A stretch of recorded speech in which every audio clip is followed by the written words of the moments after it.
Welcome back to the Reading Room. I'm Josh Bearheart, Hawk, author of The Journal, Legends and Tales, Creepy and Fun Stories to Tell Around the Campfire, and GPS Signal Lost, Attempting to Reestablish Connection.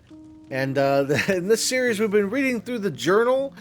This is one of what's going to wind up being a series for every single book that I release on the channel. So if you are new here, if this is your first time on you clicked on chapter 10, hey, go back and watch the other chapters. I've got the first time chapters on the playlist.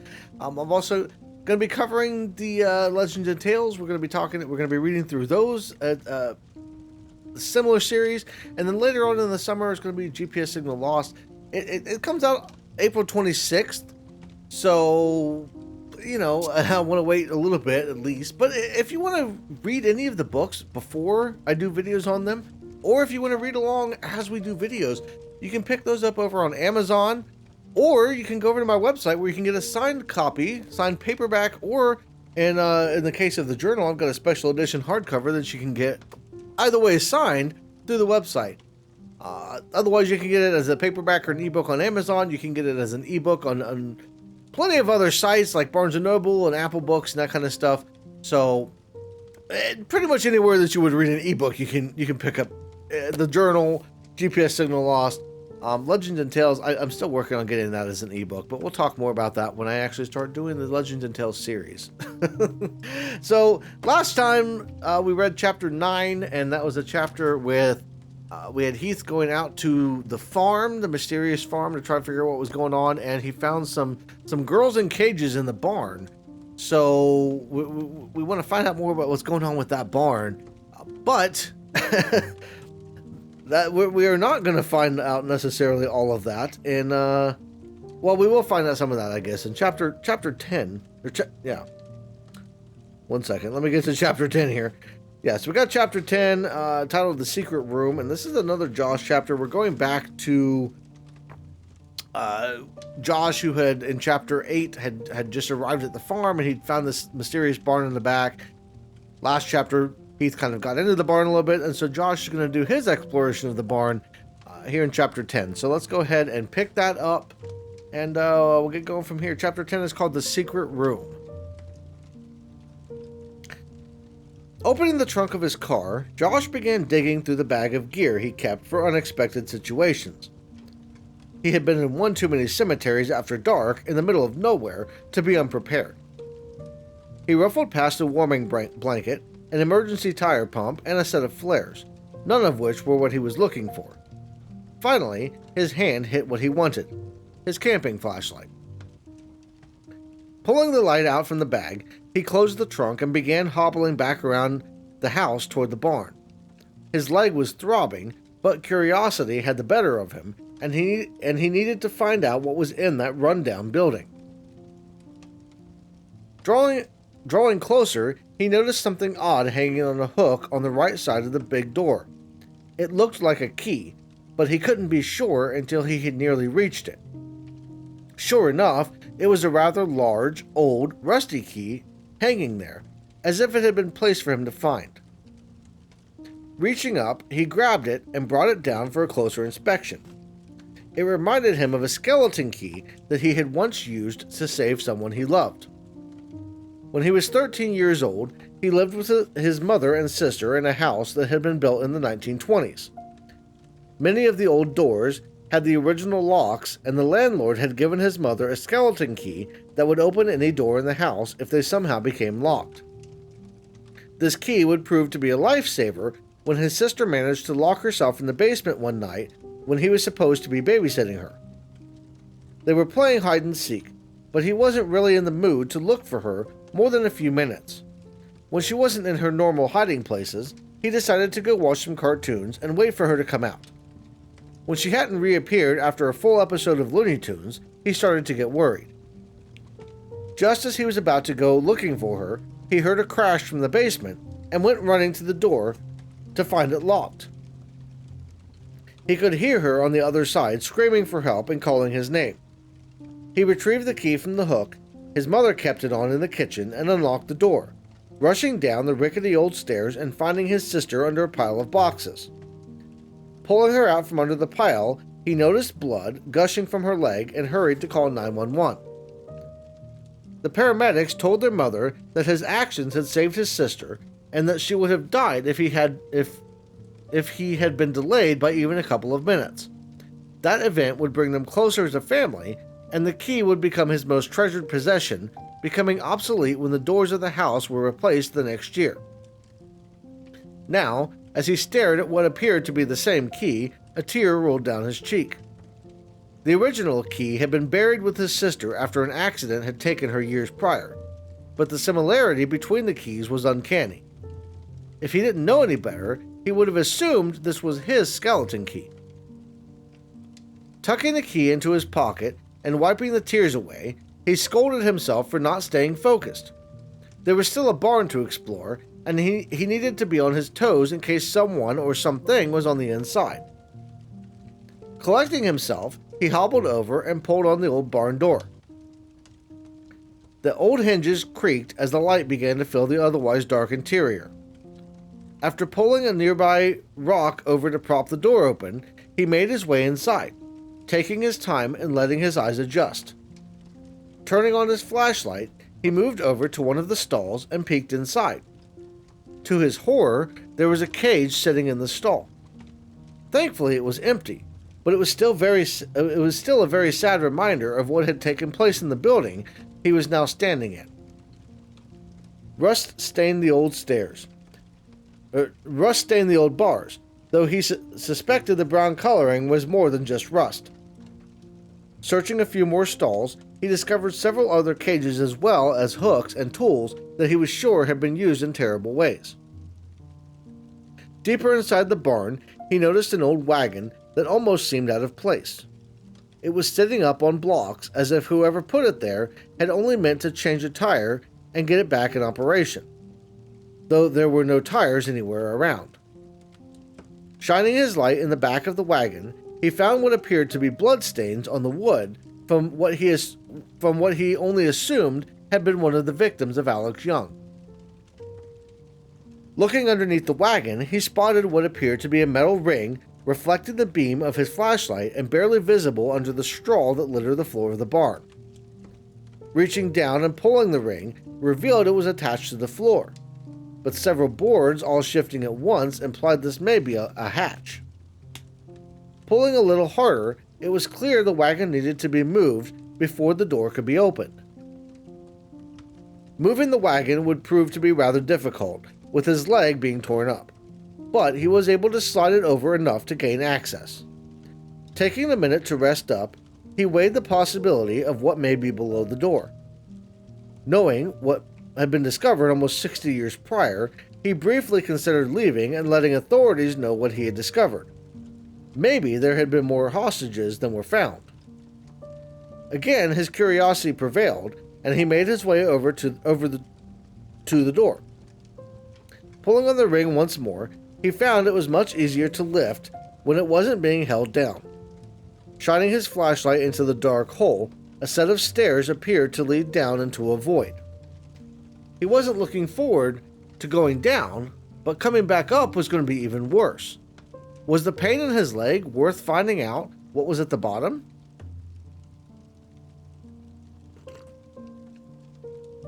Before he even realized what was happening, he found his feet moving down the steps, one at a time, into the abyss. His light only revealed more and more stairs for what seemed like an eternity. Finally, when he was about to just give up and turn around, a landing appeared.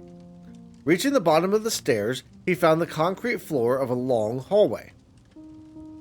The hallway looked like one you might see in a hotel or office building, with solid walls painted yellow and even what looked like a stucco ceiling. It was 9 or 10 feet tall and about 5 feet wide, with several doors along both sides. Sconces dotted either wall between the doors, though no candles were visible. At the very end, about 50 feet away, there was a set of double doors begging to be opened. Taking in the scene, he wondered what exactly had gone on down here. At first glance, he thought that maybe it was an old fallout shelter like the ones he had seen in documentaries about the Cold War. Moving down the hallway, the first door he came to was The first door he came to was on his left. Grabbing the handle, he was a little bit surprised that it turned. The door creaked on its hinges as it opened, letting the whole world know he was there. Shining the light inside, he discovered what looked like a normal bedroom, albeit one covered in dust and cobwebs. A large four-poster bed sat with its head against the far wall, neatly made with what appeared to be silk sheets covering the mattress. A large wardrobe sat just a few feet from the door, along the wall to his right. In the corner opposite the door, there was a standing mirror, and next to that a vanity with makeup and beauty items scattered on it that reminded him of the ones his wife used. Unlike the hallway, the living room had a wooden floor, and round, colorful carpet sat in the middle of the foot of the bed. Flowery wallpaper lined the walls, though some of it was beginning to peel. Stepping into the room, he felt like he was being watched, and he was hit with a cold chill that caused him to shudder. It was clear that no one had been here in a long time, but everything still looked as if it had been used the day before. As he looked around, he noticed a light switch on the wall to his left and switched it out of habit more than any expectation of lights coming on. To his utter shock, a bulb hanging from the ceiling in the middle of the room lit up. His eyes adjusted quickly to the new lighting, and he moved across the room to get a better look at everything. Nothing stood out at first, but then he noticed what appeared to be a carving in the middle of in the small table beside the bed. "I'm probably going to die down here. Please tell my family I love them. Carrie Swanson." Reading the words several times, it began to sink in that this was probably not a fallout shelter. Turning back to the door, Josh noticed the hallway was now lit up along with the room. Had the switch been connected to the hallway lights as well? Walking back over to the light switch and flicking it off, he found himself in darkness again. Flipping the switch once more, the room and hallway were soaked in light. Going back into the hallway, he realized that it wasn't every light. Instead, a set of lights he hadn't even noticed sitting just above the door were lighting up. He decided to use the lights, assuming that they all worked, as a way to mark the rooms he had cleared. As he went room to room, he found they were all the same. The lights worked and the furniture was all covered in dust. There were a couple of more inscriptions, but they were barely legible, as someone had scratched them out. Walking out of the last room before the end of the hallway, he looked to his left and eyed the large double doors that stood as the final mystery. This set of doors didn't look like any of the others. He couldn't help but show some excitement as he approached the doors. How many times had he dreamed of solving a mystery like this? Grabbing the handles of both doors at once, he was met with resistance. The doors wouldn't budge. This had to be some kind of cruel joke that the universe was playing on him. Stepping back and staring at the heavy-looking doors, a keyhole below the knob of the door on the right caught his eye. Reaching into his pocket, his hand closed around the key he had found on the way in. Was it really possible that this key would be the right one?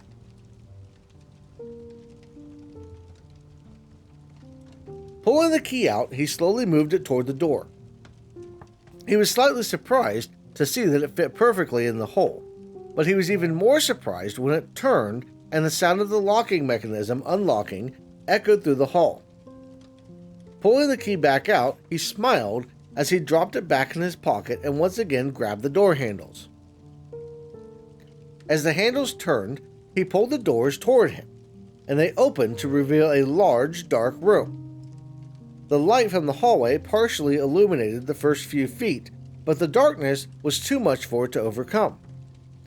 Shining his flashlight into the blackness, the beam revealed a wall sitting only 30 feet away.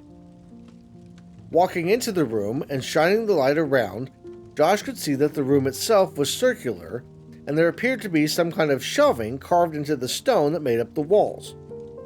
The overall circumference of the room was no more than 35 feet, but as he looked up, he realized the ceiling was nowhere to be seen. There had to be one, but it was so far up that the light from his flashlight couldn't reach it. Looking around in awe, he didn't see the circular button on the floor that was sticking up only a few feet inside the doorway.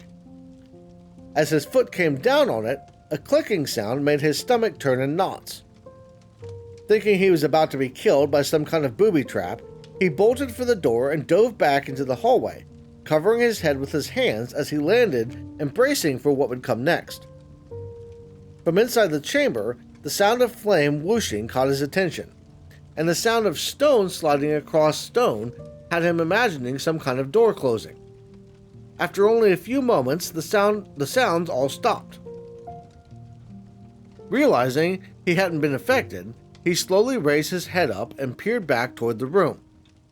A soft glow emanated from inside, and something in the center of the room caught his eye. Climbing back to his feet, he moved back toward the doorway and into the chamber, this time watching where he was walking. Torches lining the walls were now lit, illuminating the lower section of the room. There were some rather intricate designs carved into the walls that reminded him of something he had once seen in the Acropolis. The center of the room caught his eye more than anything else, as there now stood a small pedestal illuminated by a light from somewhere above and filled with what appeared to be soil. Out of the soil, there was a long stem that protruded about 2 feet into the air. At the end of the stem, there was a single, fully bloomed rose. The beauty of the flower briefly overshadowed the reality of the room he was in. He wondered how something so wonderful could be growing in a place like this. That thought would be drowned out when he pulled his gaze away from the rose to look around at the now lit room. He had noticed the shelves when he walked in the first time. Each shelf was about 6 feet wide and 3 feet tall, and bordered by columns on either side. The columns were carved into the stone to give the appearance that they were supporting a roof-like carving over the top of the shelf. A curtain hanging from hooks covered the opening of each, hiding the contents from view. Moving closer to one of the shelves, Josh reached out and slowly moved the curtain aside, shining his flashlight on the dusty interior. His eyes widened in horror as he dropped the flashlight when he realized what he was looking at. Laying behind the curtain, perfectly preserved to look as if she was only sleeping, was the body of a young girl. Stepping back, he bent over and put his hands on his knees in an attempt to avoid being sick. The reality was slowly starting to hit him. There had to be at least 100 shelves carved into the walls of this room, and he knew now what was potentially on each one. Someone had led him here to find this, meaning they knew what was hidden. Now more than ever, he was desperate for answers. Regaining his composure, he knew he needed to get out of this place and get home. Picking up his flashlight, he found it had been broken when he dropped it and wouldn't turn on. As he left the chamber and started moving for the stairs, the light in the hallway went out. Panicking, he didn't even notice the pain in his leg as he walked, keeping his hand on the wall to help guide him. The sound of something moving behind him caused him to trip on his own feet, and his heart nearly jumped out of his chest. Getting his balance back, he pushed forward and forced himself to focus on getting out. Reaching the stairs, he winced with every step, taking them 2 at a time. After what felt like an eternity in the dark, a dim light signaled the top of the stairs was near. Reaching the top, he climbed out of the hole and scrambled to push the trapdoor shut. Footsteps on the stairs below stopped when the door slammed down. One last shot of adrenaline helped him move the wagon back over the door, and he collapsed against one of the pillars a few feet away to rest. As the excitement wore off, the pain in his leg returned. Where it had been a lightly throbbing pain before, it was now easily the worst pain he'd ever felt in his life. Climbing back to his feet, a nearby board would become a crutch to help him get back to his car. The sunlight was beginning to fade as he came out of the barn, and twilight had set in by the time he reached the driver's seat. Part of him wanted to just pass out right there in the driveway, but he knew that whoever had been chasing him could get out and come after him at any time. Starting the car, he turned around and made his way back to the highway. The drive home went quicker than he expected, and a wave of relief washed over him when he pulled up to the house. The pain in his leg had subsided slightly during the drive, and he was ready for some sleep. Getting inside, he sat down on the couch to catch his breath and reflect on what he had seen. Was it even possible that Alex had been the one to kill all of those girls? Josh hadn't checked each shelf, but there had to be more than one girl there. He couldn't get her face out of his mind. She looked like she'd been sleeping. Her blonde hair was neat, as if it was brushed regularly. Her bright red lipstick and rosy cheeks stood out on an otherwise extremely pale face. She was wearing a red dress with floral print and heels. Her hands were laid across her stomach, and it appeared that she was wearing a ring of some kind, though he had turned away before looking too close. As he walked back over everything in his head, he didn't even realize he was drifting off to sleep until he looked around and saw that he was surrounded by cars in the parking lot. The sound of birds chirping outside greeted him as he awoke. He wasn't sure how long he had been out, but he could see the sun shining through the living room window, telling him that a few hours had passed at least. He had spotted the shadow figure in his dream again, though this time he only stared at it. Forcing himself to get off the couch, he found that his leg was sore, but the pain was less than it had been. Going through his normal morning routine, he took a little extra time in the shower and making pancakes before heading into his office. He had contemplated calling the police about the body in the chamber, but decided against it as he knew his stalker would only block the call. The best move he could make, in his mind, would be to spend the time digging a little deeper into the history of the farm and try to figure out if Heath was somehow involved in the tip that had been sent about Alex. Heath's involvement would be much easier to figure out than Josh thought, however, as he opened up the journal and found new entries. Alright, so there's the end of chapter 10. We learn a little bit more about the mystery and the creepiness of the barn. That was kind of there's more to it. You know, it feeds a lot into the overall story itself. But that's all stuff that we'll find out later on. And of course, chapter 11 is going to be another journal entry, several journal entries, as a matter of fact. But that's going to be for next video. Now, if you want, if that video is not available on YouTube yet, it will be available on Patreon when this video comes out. So you can head over to Patreon if you want and watch that video now. Patrons get videos a week early. They get behind the scenes access, naming videos, all that kind of stuff. And it goes a long way to help support the channel and help me to keep doing what I'm doing. So you can go check that out if that's something you're interested in. Otherwise, I'll put the full playlist up here. At the end of the video here, I'll have, if the other videos are out for, you know, we've got the GPS Signal Lost and Legends and Tales. Maybe I'll put those playlists at the end here so you can watch those as well. But that's all I got for this one. I do want to thank you all for watching. I hope you all have a great rest of your day, and I will see you in the next one.